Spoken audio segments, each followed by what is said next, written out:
Salut à tous. Salut à tous. Bon, pour commencer, un grand merci à Fabien pour ton soutien régulier depuis de nombreuses années. Merci beaucoup à toi. Merci à tous pour vos commentaires. Dans cette vidéo, la route pour arriver à Quito. Beaucoup d'éboulements sur la route. Avant d'arriver à Quito, qu'est-ce qu'on fait? On profite d'une petite therme dans la montagne. Là, c'était vraiment cool. On a parlé avec les gens, c'était vraiment sympa. Et ensuite, on arrive à Quito. Petit stationnement tranquille à la nuit parce que n'y a toujours pas d'électricité en Équateur. Ça commence à devenir très compliqué l'Équateur au niveau de l'électricité. Et on part visiter la ville. On prend le métro pour Génial. aller au centre de Quito, dans le vieux Quito. Vous allez voir l'état du métro, vous allez voir la particularité du métro. Et vous verrez tous les monuments qu'on a eu le temps de voir parce qu'on est arrivé un peu tard.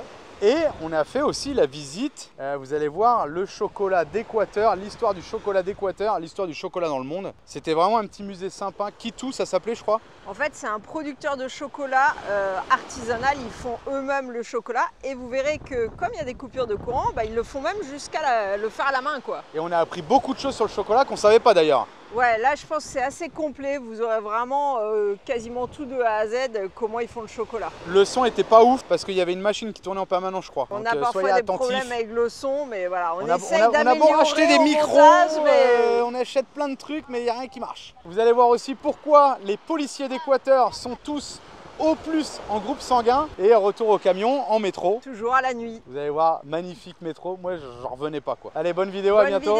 Ciao. Ciao.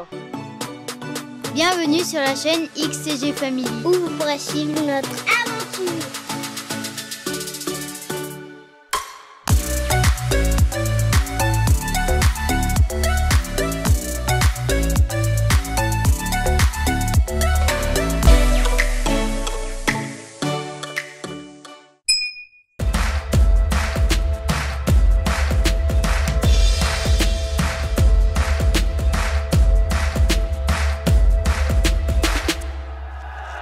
Direction Quito en plusieurs fois parce que c'est un peu loin et on va remonter beaucoup en altitude. 4800 mètres.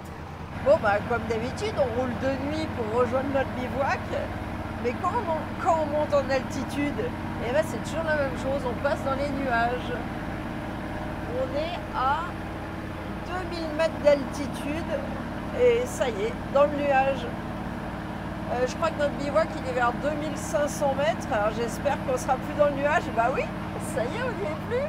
C'est un truc de fou ça. Bon voilà, on est au-dessus des nuages, on ne voit rien, c'est le bazar. Et comme il manque des bouts de route par endroit, c'est chaudard. Plus que 7 km avant de rejoindre le bivouac. Ouais, parce que par endroits, il y a la route, elle s'est écroulée avec la falaise, et à d'autres endroits, c'est la falaise qui s'est écroulée sur la route. Bon, je sais pas si vous avez compris, mais des fois, ça craint un peu. Ça y est, bivouac de ce soir. Comme d'habitude, hein, en ville. En ville, alors on est juste à côté de la rivière qui passe là. En fait, vous voyez rien du tout. Donc, la petite ville de Kosanga. Je sais pas si vous voyez le panneau. Voilà, vous verrez mieux demain. Allez, on va se poser. Il fait 23 degrés dehors. Donc on a froid parce qu'on vient du très chaud là. Et du coup, la cellule, ça marche dans les deux sens, les caisses frigo. Il fait 33 degrés. J'ai de la buée sur les 32 lunettes à cause du contraste.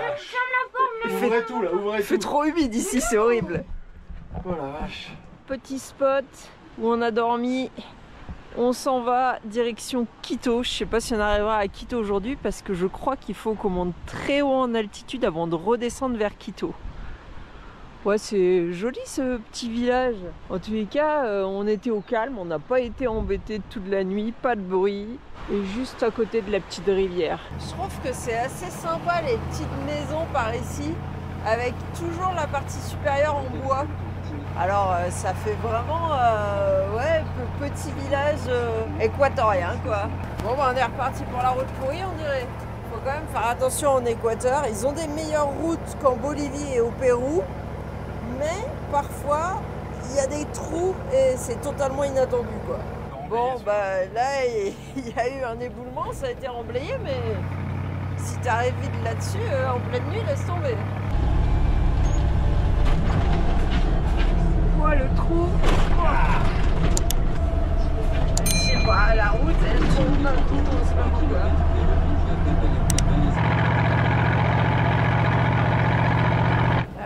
a les reboucheurs de trous, donc qui font ça entre guillemets bénévolement, et là qui nous demandent de leur donner des sous. Bon bah là, il y a les chèvres au milieu de la route ou les moutons, c'est quoi ça? Arrête-toi, arrête-toi! On va bien écraser un mouton, c'est des moutons ça.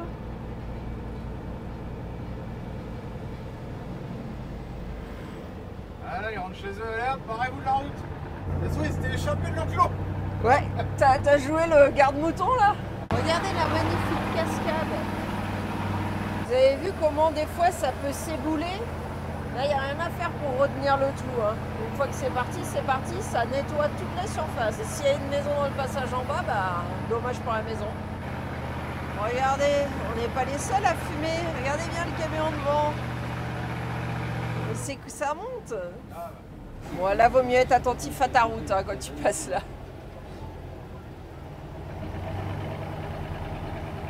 Ça a dévalé. Il y a plein d'endroits où il manque des bouts de route et il faut faire gaffe quoi. Ça c'est la merde quand tu arrives de nuit là-dessus là. Et encore là il y a de la signalisation. Hein. Tout s'est éboulé.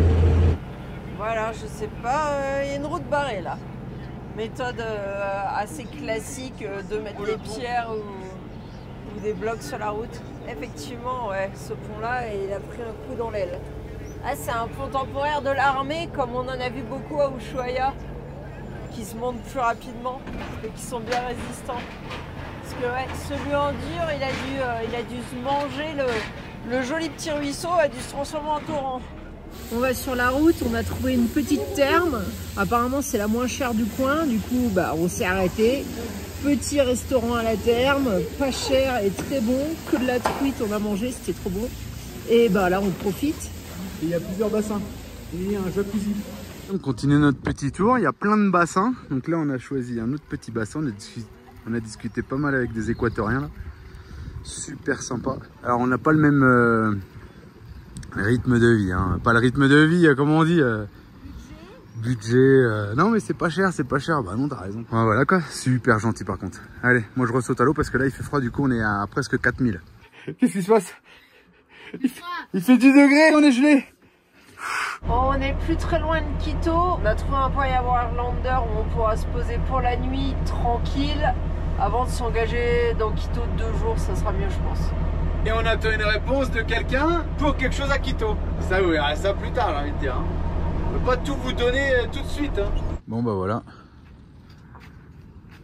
Comme d'habitude en Équateur, hein, bivouac de ville. J'ai l'impression que c'est le rendez-vous des amoureux ici.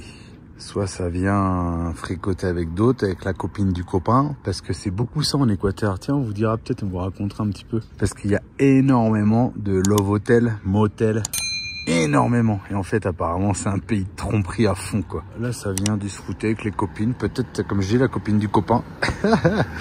Bon, enfin, voilà, on s'est posé là. On est à 12 km du centre de Quito et j'attends une adresse. Allez, on a stationné là et on va aller chercher le métro par là-bas pour aller au centre historique. C'est plein, c'est plein. Full. Il y a du basket, il y a du vélo, il y a du BMX, il y a du foot, du hand. Et regardez, il y a des stades partout. Délire en plein centre, c'est trop bien. Et tout le monde se réunit là. Hein. Amérique du Sud, hein, je me répète, mais c'est quand même fou. Allez, on va prendre le métro. Et on retraverse encore. Et regardez tous ces terrains. Attention, mon nom.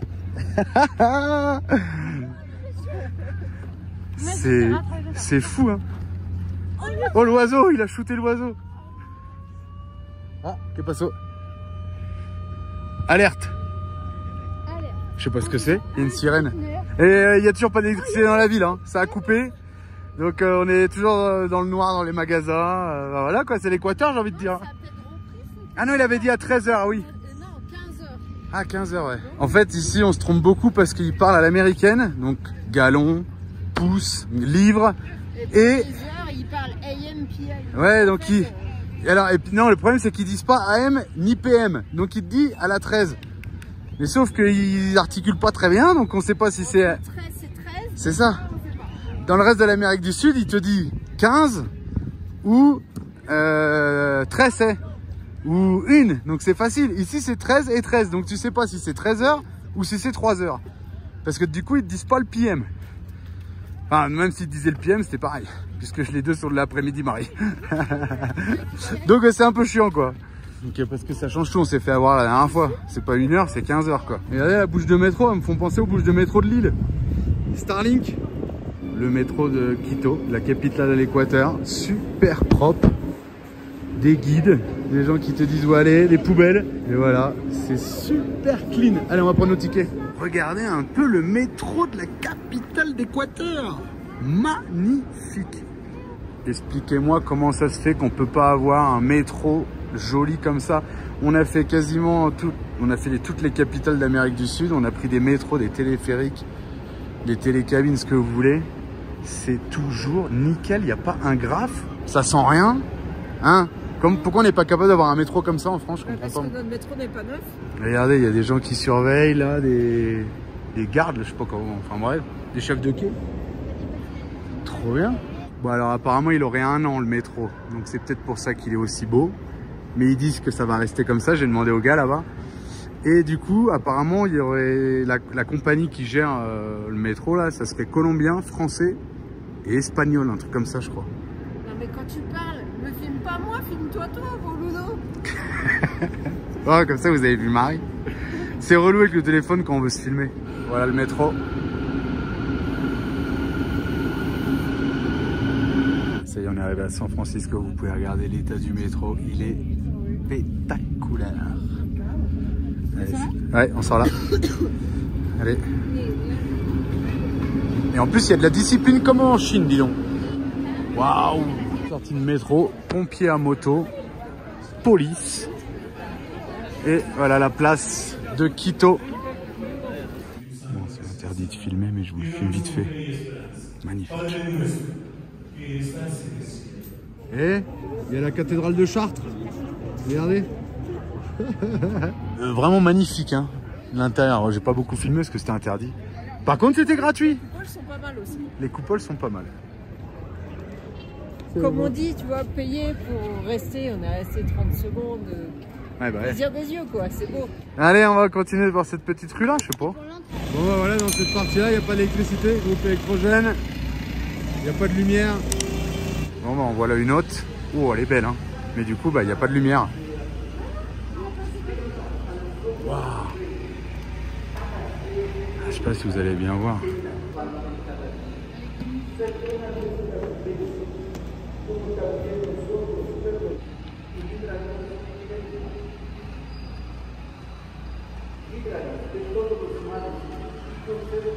Et il y a un truc que je vous ai pas dit, c'est quoi le plus gros négociant en ce moment en Équateur? L'importation de groupes électrogènes des États-Unis. C'est le meilleur business qu'il y a en ce moment apparemment. Je sais pas si vous entendez, il y a des groupes partout. Il n'y a pas de lumière, il n'y a rien, c'est le bordel. Hein. Là-bas, il y a encore un groupe. Putain, c'est fou, c'est fou, c'est fou, c'est fou. Ils ont un beau métro, mais ils n'ont pas d'électricité. Allez, autre place. Très grande place.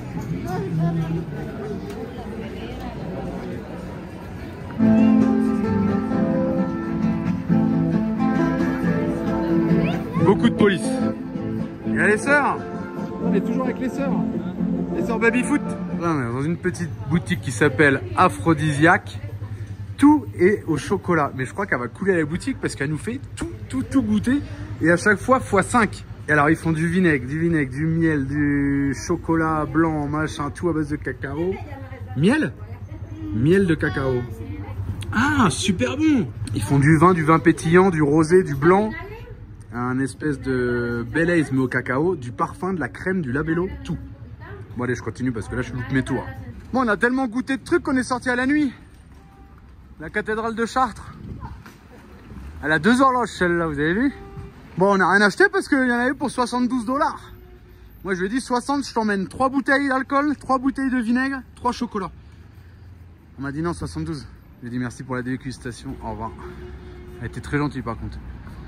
C'est des vendeurs, hein. Donc ça c'est la basilique. Et comme il n'y a pas d'électricité, bah il fait nuit.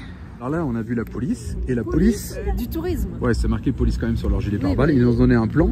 Et alors on a posé la question parce qu'ils étaient tous marqués au plus. Le groupe sanguin. Donc je lui ai dit pourquoi vous êtes tous au plus. Qu'est-ce qui t'a répondu, Marie? Bah parce qu'ils se font pas chier à imprimer pour chaque personne, ils font du gros. Et comme le haut positif est compatible avec tout le monde, bah ils sont tous au positif. Non, parce que la dame là, elle est B+. Ouais, la dame elle est B+, mais je dis, mais si t'as un accident, demain t'es en train de mourir sur le bord de la route et on te met le mauvais sang. Il m'a dit, c'est ça l'Équateur, oui, on te donne le gilet pare-balles. Ça va, le haut plus va pas te tuer, c'est le principal. Oui, mais bon, quand même quoi. En fait, on te donne un gilet pare-balles avec un groupe sanguin qui n'est pas le tien. C'est l'Amérique du Sud. On s'en fout de tout quoi, même là-dessus quoi. C'est un truc de ouf. En fait, voilà, je comprends pourquoi ils sont tous au plus. C'est quoi là? Et c'est quoi là, papa? Et voilà, la belle cathédrale. Là, on dirait Notre-Dame et là, on dirait la cathédrale de Chartres. Les deux en une. Pas mal quand même. Allez, on descend. Alors là, on est dans une fabrique, franchement, pétacoula. Familiale, et il nous a tout expliqué sur le chocolat. C'est la première fois qu'il nous explique aussi bien et en profondeur, parce que ça fait quand même 1 heure qu'on y est. Et on a mangé du coup On a mangé le meilleur chocolat du monde, 100%, en direct, sans rien rajouter. Et pas le rouge, le jaune, on va vous expliquer. Allez Marie, maintenant il va falloir que tu nous expliques. Si vous voyez du chocolat jaune, enfin... Non, du cacao. C'est le meilleur du monde et il est uniquement en Équateur parce que il vient d'ici en fait. Le cacao est originaire d'Équateur et il a plus de 5000 ans. Alors, pays Équateur, pas la ligne de l'Équateur. Pas la ligne de l'Équateur, le pays de l'Équateur, vous comprenez pourquoi on précise. Ensuite, le cacao qui a été fabriqué par hybridation, c'est celui-là parce que il donne plus, il grandit plus vite, mais par rapport à celui-là, on est déjà arrivé à 60% de saveur en moins déjà. Ensuite, vous avez le cacao qui est produit en Afrique et qui en fait a été déplacé, qui est donc pas dans son milieu naturel et qui lui en fait perd encore en goût et surtout est beaucoup plus amer, notamment lié aussi à leur façon de faire. D'après eux, on pourrait pas le consommer en 100%, c'est immangeable. Le 100% ici, quand on le mange, c'est un peu amer, mais ça se mange. Alors que là-bas, ça serait 10 fois plus fort. Donc déjà ici, c'est amer, là-bas, ça serait immangeable. Ensuite, vous connaissez tous cette marque en Europe, partout, et toutes les marques qui vont avec, Nesquik, etc. On va dire le chocolat au lait, c'est ça. Donc ça, c'est de la lécithine de soja et du sucre, et de la poudre de lait. Je sais pas, de la graisse quelconque. C'est pas du beurre de cacao. Hein. Et là, c'est le chocolat. Est-ce que vous croyez que c'est vraiment du chocolat quand il n'y a que 10%? C'est 10% seulement de chocolat.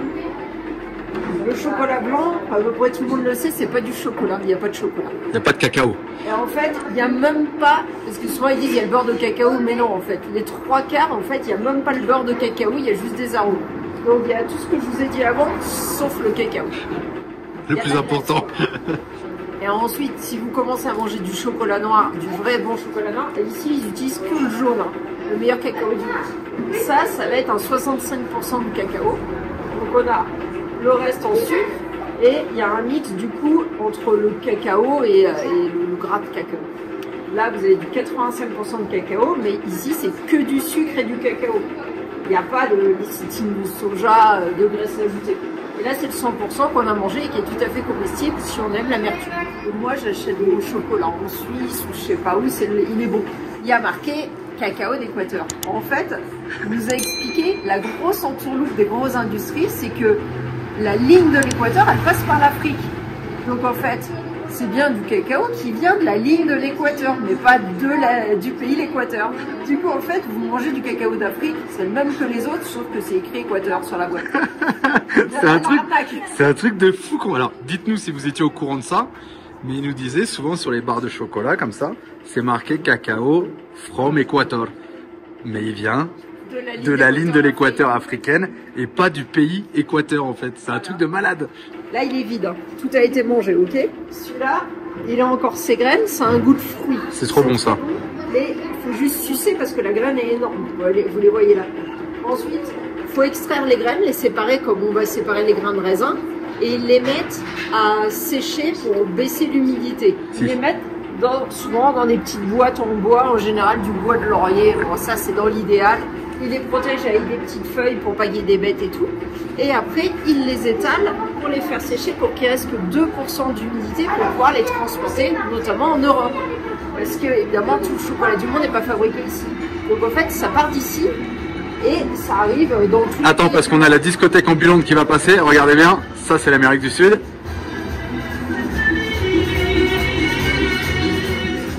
Ça, dans ce moment, ils sont fatigués. Et c'est ça qu'on voit sur le bord de la route du coup. Voilà, nous on les a vus beaucoup étalés sur les routes pour prendre la chaleur en fait du soleil. Alors c'est peut-être pas l'idéal sur la route, mais en tous les cas l'idée c'est de baisser au maximum l'humidité jusqu'à 2% et pouvoir l'exporter. Ensuite ici, ils l'achètent comme ça, vous voyez le sac il est là, donc ça vient d'Équateur. Ils vont dans une machine pour le toaster, le griller, le torréfier, merci. Avant de faire ça, qu'est-ce qu'ils font?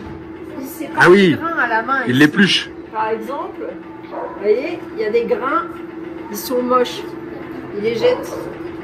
Puis il y a des grains qui sont gros et des grains qui sont petits. Mais si vous les torréfiez ensemble, celui-là va être brûlé et celui-là va pas être cuit. Enfin, ouais, façon de parler. Du coup, ils font des torréfactions, des grosses ensemble et des petites ensemble pour que le chocolat soit homogène et le meilleur possible. Ensuite, four. Et t'as oublié quelque chose après le four. Après, l'épluchage. Ils enlèvent toute la peau à la main, s'il te plaît. Du coup, ça, faut savoir que c'est là qu'est l'arôme de cacao. Donc en fait, eux, ils en font des tisanes et c'est énergisant, genre comme la taurine, les trucs qu'il y a dans le Red Bull. Mais ça, je suis pas sûre qu'on puisse le trouver, sauf en thé de cacao peut-être. Une fois qu'ils ont épluché, ils balancent toutes les graines torréfiées là-dedans. Alors là, parce qu'il n'y a pas d'électricité en ce moment. Sinon la machine, elle est là. Et ils le mouent 14 fois. Après, ça passe dans cette machine-là. Le but, c'est en fait vraiment de bien séparer la graisse, le cacao, vraiment. Et du coup, pendant 3 jours minimum, ils passent là-dedans. Sans s'arrêter. Hein. Et le fait de se faire broyer en permanence, en fait, ça transforme le cacao qui était en pâte en liquide. Et du coup, ça le chauffe forcément à force d'être brassé. Du coup, il arrive à 45 degrés. Donc après, ils étalent le cacao à moitié liquide et ils le font passer à sur un marbre. Sur du marbre parce que c'est froid pour le faire refroidir. Quand ils en sont à peu près entre 30 et 33 degrés, là ils mettent dans les moules qui secouent bien pour enlever les bulles d'air. Et après, ils font les barres de chocolat. Et voilà, ils font les barres de chocolat, ils emballent et tout. Et ça, vous pouvez retrouver tout ça ici. Nous, on a essayé tous les chocolats. Je suis super content parce qu'on a essayé le meilleur chocolat au monde. Ouais. En 100%. Et tout ça, vous pouvez retrouver ça ici à Quito. Vous pourrez les suivre sur Instagram, regardez. Allez, je vous laisse scanner. Et là, vous aurez toutes les infos. Marche beaucoup, c'est le packaging, la marque et la publicité qui fait que vous croyez manger un bon produit et qu'en réalité, c'est un bon produit commercial. Mais il n'y a pas vraiment autant de cacao et il y a des choses rajoutées. Par exemple, le Nesquik, parce que moi, Alex, il boit ça le matin. Le Nesquik, en fait, c'est une partie qui, à l'époque, 80 ans en arrière, était jetée. Quand ils écrasent la pâte de cacao pour produire le beurre de cacao, qui est la partie la plus chère du cacao, parce qu'il n'en ressort pas beaucoup, et ben il reste une poudre de cacao. Et cette poudre, elle contient plus que 2% d'arôme initial. En fait, ça c'est rien. Mais c'est ça qui est utilisé dans le Nesquik. Et après, ils mettent des arômes, des sucres, la lécithine, des trucs, pour qu'il y ait un arôme de chocolat. Mais en réalité, l'arôme, il vient pas de la poudre de cacao, parce que c'est la poudre de cacao, normalement, c'est un rebut, en fait. Ouais, c'est fou, hein, parce qu'on a eu aussi l'explication du beurre de cacao. Pour le beurre de cacao, il faut presser, une fois que vous avez la pâte, vous la pressez 3 fois de suite et ça fait ressortir le gras du cacao. Et tu fais de la crème, du stick à lèvres, le stick à lèvres de beurre de cacao de la pharmacie. En général, il est assez blanc, et ben en fait, c'est pas du beurre de cacao, c'est autre chose. Si vous l'avez bien jaune comme du beurre, là peut-être c'est du vrai beurre de cacao, mais ça coûte tellement cher comme produit qu'en général, c'est envoyé dans les cosmétiques de luxe qui valent 80-100 € le petit pot de crème. C'est fou, hein. Ouais, on a appris beaucoup de choses, c'était vraiment sympa. On va aller faire un petit achat. Donc ils ont le 100%, 85, vous voyez, chocolat, café, au lait, au CBD, à la noix de coco, au gingembre, à la cannelle, à la mandarine, à la menthe, au pétale de rose, au sel marin qui est très fort. Toct et à une espèce de noix d'ici, ouais. À la riz, donc là c'est les 65 et là après on a la même chose en 85. La riz c'est les préférés genre des Asiatiques, des Mexicains, ceux qui mangent très piquant. Ouais, grave. Et le salé c'est le préféré des Français en général. Européens. Et les Américains préfèrent celui au gingembre, c'est rigolo. Grave. Mais le produit quand même le plus acheté c'est celui à la mandarine. Ouais. C'est le meilleur. Et donc voilà le beurre de cacao qui est ici. qui vaut une fortune, je pense. Ils font de l'alcool aussi, des liqueurs de cacao et voilà. On vous a tout dit. Allez voir sur Instagram et en tout cas nous, on était super contents. Soutenez-les parce que c'est familial. Grave. Donc si vous venez à Quito, on est ici. venez là. On mettra un point à les vendeurs s'il n'y en a pas. Et là, on a une petite boutique aussi avec des gâteaux, des choses comme ça. Et vous pouvez voir, c'est Quito chocolat artisanal d'Équateur. Regardez, là ils épluchent à la main. Et du coup, quand ça s'effrite comme ça, c'est galère parce qu'il faut enlever les petites coquilles et récupérer que le cacao. Excellent. Eh les enfants, vous avez mangé quoi là? Le chocolat le meilleur du monde. Le 100% meilleur au monde. Mais le chocolat 100% d'Équateur, il vaut aussi, il y a ça aussi, 500 $, la barre qui fait ça. La moitié d'une tablette. Mais ça, c'est si tu vas l'acheter directement sur les communautés. 5000 ans, enfin les plantes vraiment originaires, le café d'origine. 500 $. Le petit morceau grand comme ça ou comme ça. Ouah, truc de ouf. Donc voilà, on se fait baiser dans le monde entier à acheter du chocolat. Il y a marqué qu'il vient d'Équateur et en fait il vient pas d'Équateur quoi. Ouais, la lumière est revenue. Qu'est-ce que tu veux faire, Marie? Je voudrais boire un coup. Mais dans un bar. Ah, bah non, s'il y a du mojito maracuya, tu vas pas prendre un mojito maracuya? Ah non, je crois que je vais prendre un jus de maracuja. Ok. Bon voilà, on est dans Quito. Regardez, c'est magnifique. Bon, en vrai, c'est moins la fête qu'ailleurs parce qu'on est quand même à la capitale. Alors, on va aller à la place. Mais il est samedi soir, 8h30, il n'y a personne. C'est mort. On doit pas être dans la bonne rue. On doit pas être dans la bonne rue. Bon, on va essayer de retourner à la place principale voir. Non, mais en fait, vous avez vu comment ils faisaient la fête ici? Ils montent dans un camion et ils dansent et c'est des bars. Tu bois un coup, debout, en marchant. Moi, je connais les voitures, je connais les moteurs, les camions qui ont des pots d'échappement. Mais les immeubles, bah, je connais pas les immeubles avec pot d'échappement. Tu peux croire que c'est une gouttière, mais non, c'est un pot d'échappement. Il y a un gros V12 là-dessous. Allez, on va boire un petit coup dans un bar.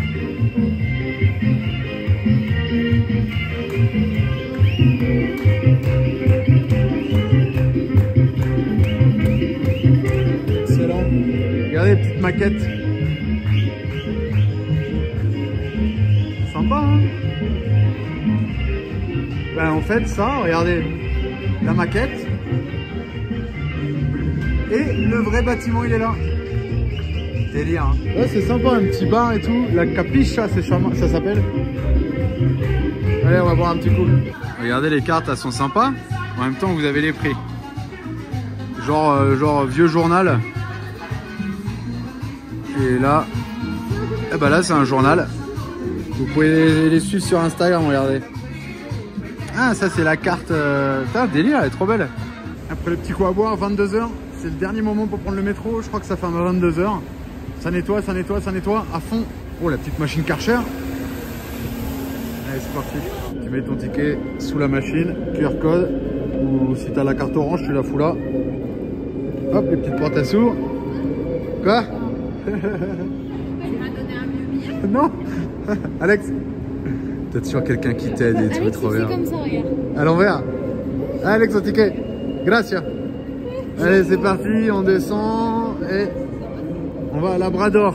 Encore la sécurité qui est là. Et même s'il a 1 an, franchement, c'est super propre. Ça y est, voilà notre petit métro. C'est nickel. Nickel, nickel, cette vidéo. Ouais, là. Regardez comment c'est nickel. Ici, tu peux prendre le métro à 22 h. Oh, ça tourne là. Alors, ça fait longtemps que j'ai pas pris le métro en France, mais je crois que les wagons sont séparés. Là, on voit jusqu'au bout du train. Regardez, il descend. Là, on descend. Je sais pas si on se voit à la vidéo, si on voit. Là, il remonte. Hop, et là, on tourne. Regardez. C'est un truc de fou. Et ça, je crois qu'on le voit pas. Hein. Je crois que tous les wagons sont fermés. Ça fait trop longtemps que j'ai pas pris le métro pour voir. Et là, pareil. Et les sièges rouges. Femme avec un bébé, femme enceinte, personne avec une canne, handicapée, jambes cassées. C'est spécial pour ces gens-là. Allez, on descend là. Et il y a un truc que je trouve pas mal. Tout est ouvert comme ça, sans porte, d'un bout à l'autre. S'il y a une agression, tout le monde peut réagir dans le wagon. Il n'y a pas, personne peut être isolé dans un seul wagon. Maintenant, il n'y a plus beaucoup de monde qui réagit. Trop Ouais, dangereux. Les ici, ceux qui réagissent, on ils vous, sont tués. on vous a pas expliqué. Ici, il faut qu'on vous explique. Ici, ils font la loi eux-mêmes. Regardez sur YouTube, ici, ils brûlent les gens sur la place centrale. La police fait rien. Allez, on descend là. Ici, chacun fait sa loi, en fait. La police est là, elle n'intervient pas. Il y a une vidéo d'il y a 3 semaines, là, la ville où on était, pas loin là. Ils ont pendu quelqu'un en place publique. Et tout le monde est là, la police, le village, parce qu'il avait tué un chauffeur de taxi, je crois. Et il y a d'autres vidéos, ils sont brûlés vivants sur place publique. Regardez les vidéos sur YouTube, c'est hallucinant. Donc il n'y a pas trop d'agression, quoi, du coup. Parce qu'ils savent que ça peut mal finir les agresseurs. Non, mais en tout cas, le coup des wagons ouverts comme ça, je trouve que c'est pas mal. Question sécurité. Toujours la police, la sécurité. D'ailleurs, la sécurité a un pistolet aussi. On traverse le parc et du coup, je regardais les AirTags. J'ai mis un AirTag dans la moto et on a vu que quelqu'un l'avait déclenché il y a 3 minutes. Donc, c'est-à-dire qu'il y a 3 minutes, il y a un appareil Apple qui est passé à côté de la moto. Du coup, elle est toujours au camion et franchement, c'est quand même pas mal les AirTags. Hein. Ça coûte pas cher et bon, faut qu'il y ait quelqu'un avec un Apple à côté. Mais tout à l'heure, on vous a montré les parcs, là, les stades pour les gens et tout, basket, volley, machin. Et là, il y a même un truc pour les chiens. Excellent. Je sais pas si vous voyez là, si tous les obstacles et tout pour les chiens, trop bien. Et ça, on n'avait même pas vu. Il y a même des petits pédalos ou des petits bateaux électriques, je sais pas trop. Trop bien. Bon, alors là, on arrive, je sais pas où. Et regardez. Il y a des barbes à papa encore accrochées, les boutiques sont fermées, les boissons sont là derrière une bâche. Il y a quelqu'un de la sécurité derrière. Ouais, il y a un gars de la sécurité qui fait le tour là. Mais tout est ouvert. C'est-à-dire quand le mec de la sécurité il est de l'autre côté, bon, moi j'hallucine, putain, j'hallucine. Ça veut dire que c'est sûr, hein, j'ai envie de dire. Quand on voit ça, ça veut dire que c'est sûr. Quoi. Ils nous ont dit attention, mettez la bâche. Il est où notre camion? Où est-ce qu'il nous a enlevé le camion? Ah, parce qu'il m'a fait un cinéma, le mec, tout à l'heure. Il me dit, faut que tu payes 2 places. Ah bah, j'ai dit non. 1,60 $ l'heure. Bah, j'ai dit non, une place. Oui, mais personne peut se garer. Ouais, tu rigoles ou quoi? Le mec, il fout le capot sous le porte-roue, porte-moto, et il a large de la place. Bon, on a réussi à négocier quand même. On avait payé jusqu'à 19h30. Et là, il est presque 22h15. Allez, le petit train. Et on a vu le camion, il est par là-bas. Et je crois qu'il n'y a plus de placé, il n'y a plus de gars pour faire payer. Donc on aura économisé de 19h30 à 22h15 à 80 centimes l'heure. Allez, il est là, Pépère, il n'y a plus personne à côté de lui, il est tout seul. Il a dû être triste quand même. Allez, on arrive. En attendant la prochaine vidéo, vous pouvez aussi nous suivre sur Instagram et Facebook.